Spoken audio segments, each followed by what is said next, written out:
humaniora og samfundsvidenskab i dit daglige arbejde? Jamen helt konkret, jeg bruger mange eksempler fra litteraturen til at prøve at forstå, hvad det er, der skal til, for at man kan arbejde kreativt.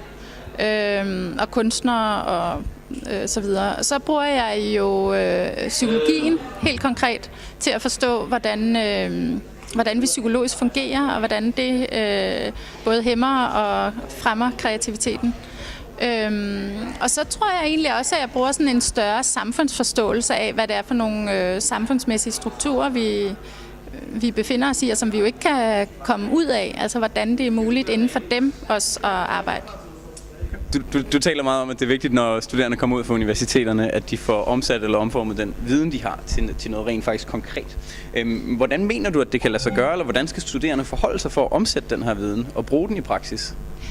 Jeg mener, at man skal prøve under hele studiet, hver gang man har en tekst, man synes er spændende, så diskutere den med hinanden og prøve at finde ud af, hvad i det her er det, der er spændende.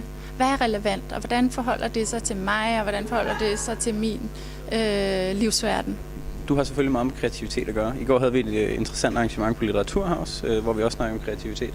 I den sammenhæng kunne jeg godt tænke mig at spørge, om du mener, at kreativitet det overhovedet er noget, man kan fremelske ved uddannelse, eller om det i sig selv er noget iboende i mennesket? Jeg tror, det er noget, man kan fremelske. Men jeg tror ikke, at det kræver den type læring, som vi kender fra universiteterne, hvor man læser sig til det. Altså man kan ikke læse sig til at være kreativ, men man kan forholde sig kreativt til stoffet.